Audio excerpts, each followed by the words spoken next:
নমস্কার, ব্রেকিং বাংলায় আপনাদের স্বাগত। আমি জয়ন্ত মজুমদার। ফলতার উপনির্বাচনে বিজেপির বিরাট জয় হয়েছে। 1,09,000 ভোটে বিজেপির প্রার্থী দেবাংশু পান্ডা জয়লাভ করেছেন এবং পাশাপাশি হচ্ছে সেখানে সিপিএম প্রার্থী দ্বিতীয় স্থানে উঠে এসছে। কারণ আপনারা জানেন যে তৃণমূল প্রার্থী ভোটের 48 ঘন্টা আগে তিনি সরে দাঁড়িয়েছেন নির্বাচন থেকে, জাহাঙ্গীর খান।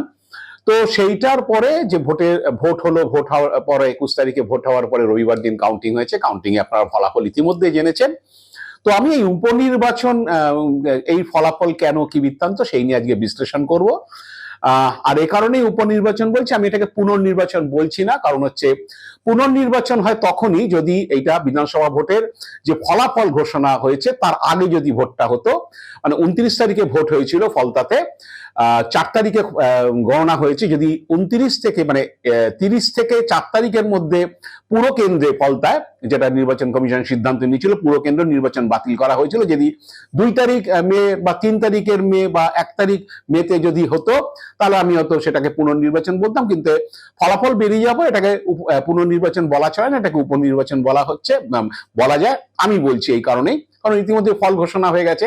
আর ফল ঘোষণা হওয়ার পরে বিভিন্ন কেন্দ্রেরই দেখবেন ফলের হচ্ছে ফারাক হয়ে যায়, বিস্তর ফারাক হয়ে যায়। সেই নিয়ে আপনাদের উদাহরণ দেব, আমি আসছি।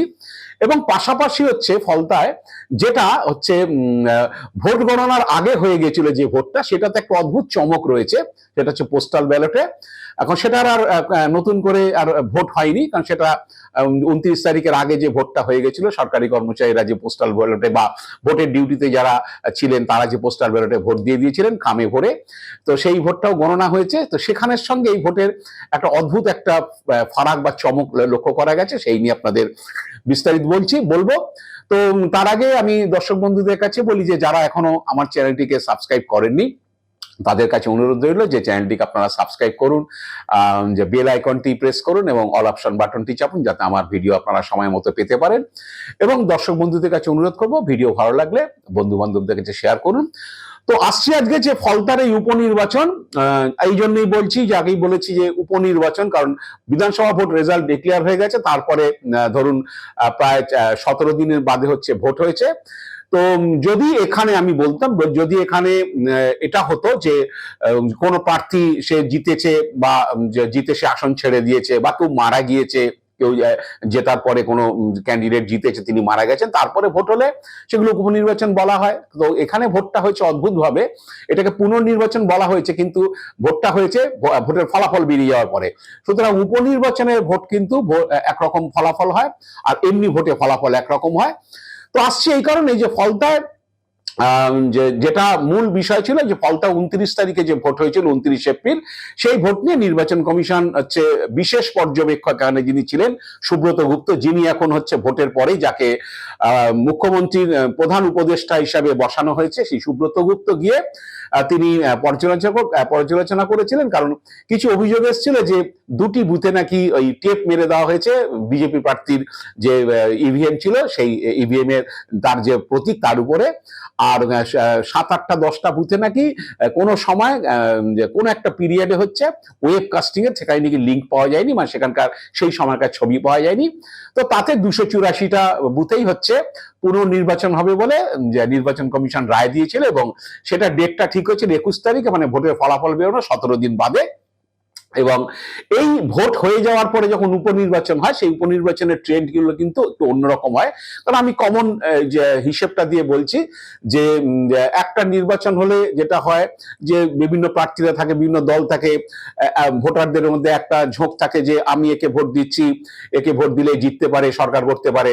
যখন ফল বেরিয়ে যাওয়ার পর একটা নির্বাচন হয়, উপনির্বাচনে, তখন দেখা যায় যে যিনি সরকার গঠন করে ফেলেন যে দল, সেই দলের পক্ষে একটা মানুষের একটা ঢল নামে। কারণ হচ্ছে তারা তখন মনে করে যে বিরোধী দলকে হচ্ছে ভোট দিয়ে জেতালে একটা আসন বাড়বে তাদের, কিন্তু তারা সরকার করতে পারবে না। বরং হচ্ছে সরকারি দলের সঙ্গে বা যে দল সরকার গড়েছে শাসক দলের সঙ্গে বা শাসক দলের প্রার্থীকে জেতালে আমাদের কিছু বিশেষ সুযোগ সুবিধা হতে পারে। তো সেরকম একটা ঝোঁক থাকে। এবারও মুখ্যমন্ত্রী ওখানে প্রচারে গিয়েছিলেন, শুভেন্দু অধিকারী গিয়ে তিনি ফলতার জন্য বিশেষ প্যাকেজ, প্রচুর উন্নতি করবেন এসব প্রতিশ্রুতি দিয়েছিলেন। সমীর ভট্টাচার্য সেখানে মিটিং করেছেন। শুভেন্দু অধিকারী ভোট প্রচারের শেষ দিনে গিয়ে সেখানে রোড শো করেছেন। যদিও 4 তারিখে নির্বাচন হেরে যাওয়ার পরে তৃণমূলের কোনো নেতা মন্ত্রী ফলতাতে যাননি। অভিষেক বন্দ্যোপাধ্যায় তার নির্বাচন কেন্দ্র মানে তার সংসদীয় ক্ষেত্র সেইখানকার একটা বিধানসভা ডায়মন্ড হারবারে, বা মমতা বন্দ্যোপাধ্যায় একবার তৃণমূলের কোনো বননেতা সেখানে যায়নি। কার্যত তৃণমূল কোনো প্রচার বিশেষ করেনি। এবং একটা গ্রেপ্তারির ভয়ে যে তৃণমূলের প্রার্থী জাহাঙ্গীর খান তিনি বেশ কিছুদিন গা ঢাকা দিয়েছিলেন, তাকে গ্রেপ্তার করা হতে পারে, কারণ তার বিরুদ্ধে বেশ কিছু মামলা দায়ের হয়ে গেছে বিজেপি সরকারে আসার পরে। এবং তার প্রচুর অনুগামীদের 100-150 লোককে হচ্ছে ফলতা বিধানসভায় তৃণমূলের যারা কর্মী সমর্থক, যেটা তৃণমূল অভিযোগ করছে, তাদেরকে বিভিন্ন ফলস মামলা দিয়ে হচ্ছে তাদের বিরুদ্ধে এফআইআর করে গ্রেপ্তার করা হয়েছে। জাহাঙ্গীর খানের ঘনিষ্ঠ কয়েকজনকে গ্রেপ্তার করা হয়েছে যারা নির্বাচনে কাজকর্ম করেন। এবং জাহাঙ্গীরের বিরুদ্ধে হচ্ছে অনেকগুলো এফআইআর হয়েছে। তো জাহাঙ্গীর সেই জন্য কলকাতা হাইকোর্ট থেকে হচ্ছে রক্ষা কবচ দিয়েছিলেন। 27 মে পর্যন্ত সেই রক্ষা কবচ আছে। কিন্তু আমার কাছে যা খবর, যে জাহাঙ্গীর যদি নির্বাচনে লড়তেন, কলকাতা হাইকোর্টের রক্ষা কবচের যদি আর এক্সটেন্ড না হতো, মেয়াদ বৃদ্ধি না হলে, তাকে নিশ্চিতভাবে গ্রেপ্তার করা হতো। এবং জাহাঙ্গীরের কাছে কিছু ফিলার পৌঁছেছিল যে ভোট থেকে যদি তিনি সরে যান তাহলে তাকে গ্রেপ্তার করা হবে না। জাহাঙ্গীর তো সেই রাস্তাটাই বেছে নিয়েছেন, কারণ তৃণমূলের পক্ষ থেকে বলা হয়েছে যে তাকে প্রার্থীপদ প্রত্যাহার করার জন্য দলের এটা কোনো সিদ্ধান্ত নয়, এটা তার ব্যক্তিগত সিদ্ধান্ত। তো এইরকম অবস্থায় যখন ভোটটা লড়া হলো, ভোটে লড়তে যথারীতি তৃণমূল নির্বাচন থেকে সরে গেছে। বিজেপি সেখানে শুভেন্দু অধিকারী ডাক দিয়েছিলেন 1 লক্ষ ভোটে জেতাতে হবে। তো এরকম সরকার গড়ার পরে একটা ঝোঁক থাকে সরকারি যে দল সরকার গড়েছে তাদের দিকে ভোট দেওয়ার। কারণ আমি বলছি আপনাদের, দেখবেন যে 2021 সালে দিনহাটা যে বিধানসভা কেন্দ্রটা, সেখানে কুচবিহারের বিজেপি সাংসদ নিশীথ প্রামাণিক তিনি প্রতিদ্বন্দ্বিতা করেছিলেন বিধানসভাতে উদয়ন গুহর বিরুদ্ধে তৃণমূলের। 48 ভোটে তিনি জিতেছিলেন। কিন্তু তিনি যেহেতু সাংসদ, তিনি ওই আসনটি রাখবেন, সেই কারণে নিশীথ প্রামাণিক ভোট হয়ে যেতেই তিনি পদত্যাগ করেন, বিধানসভা মানে বিধায়ক হিসাবে পদত্যাগ করেন, এবং লোকসভার আসনটি তিনি রাখেন, মানে সাংসদ হিসাবে থেকে যান। তো সেখানে 3 মাসের মধ্যে যখন উপনির্বাচন হয়েছিল, ওই 48 ভোটে হেরে যাওয়া উদয়ন গুহ কিন্তু জিতেছিলেন 1,64,000 ভোটে।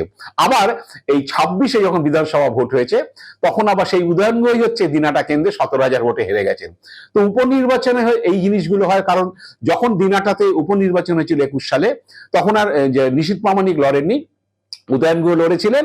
এবং তখন তৃণমূল সরকার গঠন করে ফেলেছে, 3 মাস হয়ে গেছে, 3 মাসের মধ্যে ভোট হয়েছিল। তো এরকম শান্তিপুরে হয়েছিল, জগন্নাথ সরকার এমপি রানাঘাটের, তিনি বিধায়ক হিসেবে জিতেছিলেন, কিন্তু তিনি সেটা ছেড়ে দিয়ে তিনি সাংসদ পদটাকে রেখেছিলেন। সেখানেও একটা তৃণমূল প্রায় 70,000 ভোটে একটা বিরাট ভোটে জয়লাভ করেছিল। এরকম একটা ঝোঁক কিন্তু দেখা যায়। তো এবারও বিজেপি জিতবে এই নিয়ে কারোর কোনো আশঙ্কা ছিল না। বিজেপি জিততই, কারণ হচ্ছে ভোট হয়ে গেছে, বিজেপি সরকার হয়ে গেছে, বিজেপি সেখানে লোকজন, সেখানে বিজেপির লোক দলের এমএলএ চাইবেন, তার যদি তার এলাকা কোনো উন্নতি বেশি করে হয়, শাসক দলের লোককেই চাইবেন। তো এটা হয়েছে। তো সেই কারণে 1,09,000 ভোটের মার্জিন।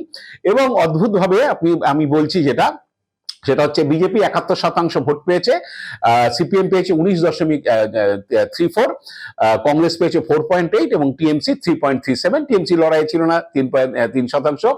এবং ফলতার যে ভোটের চিত্র দেখা যাচ্ছে, তাতে হচ্ছে যে ফলতাতে 69% মতো হচ্ছে হিন্দু ভোট, এবং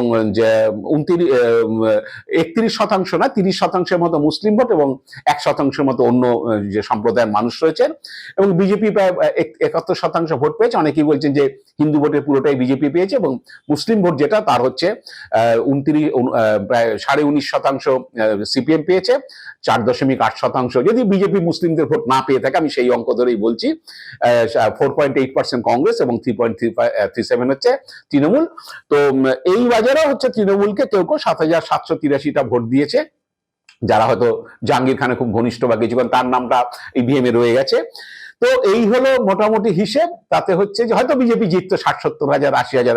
এখন জাহাঙ্গীর, আমি বলছি সিপিএম অক্সিজেন পেল, দ্বিতীয় স্থানে চলে এসছে, সিপিএম 40,000 645টি ভোট পেয়েছে বিজেপি, পেয়েছে 1,49,666 ভোট, 40,645, 19.34% ভোট পেয়ে অক্সিজেনটা পেয়েছে। কিন্তু জাহাঙ্গীর যদি লড়াইয়ে থাকতো, অন্তত পুনর্নির্বাচনে যদি বা উপনির্বাচনে যদি লড়াইয়ে থাকতো, তাহলে সিপিএম এই ভোটটা পেত কিনা সেটি নিয়ে যথেষ্ট সন্দেহ রয়েছে। কারণ তৃণমূল যেহেতু, জাহাঙ্গীর যেহেতু নির্বাচন লড়াই থেকে সরে গিয়েছেন, তো অটোমেটিক্যালি অনেকেই মনে করছেন যে তিনি আর নির্বাচনে নেই, তিনি বুথে এজেন্ট দেননি, কাউন্টিং এজেন্ট দেননি, তিনি আর নির্বাচনে থাকবেন না। এটাতে অনেকেই আর ভোট হয়তো দেয়নি, কিন্তু থাকলে হয়তো এই হিসাবটা ঠিক উল্টো হতে পারতো। তো সিপিএম 5%-এ নেমে আসতো, কংগ্রেস 3.5%, যেটা তৃণমূল পেয়েছে, এবং জাহাঙ্গীর হারলে হয়তো 20%, 22% ভোট পেতে পারতো, বা 25% ভোট পেতে পারতেন। তো যেটা হয়নি সেটা আমি নিয়ে আলোচনা করছি না। তবে অদ্ভুত একটা ঘটনা ঘটেছে পোস্টাল ব্যালটে, যে ভোটটা হচ্ছে 29-এর আগেই হয়ে গিয়েছিল।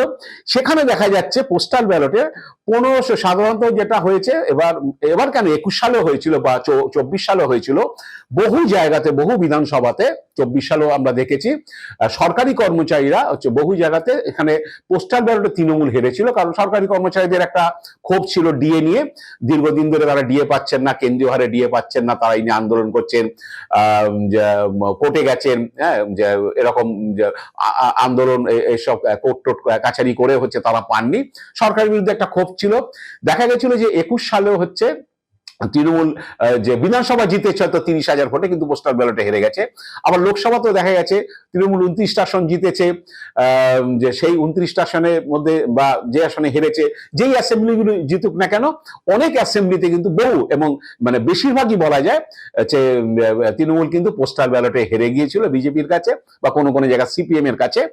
তো সেই পোস্টাল ব্যালটের হিসেবে এবার কিন্তু বলছে যে 1526টা ভোট পেয়েছে তৃণমূল, প্রায় 85%, 245টা ভোট পেয়েছে বিজেপি, 13.5%, 20টা ভোট পেয়েছে সিপিএম, যারা এবার সেকেন্ড হয়েছে, এবং 5টা ভোট পেয়েছে কংগ্রেস।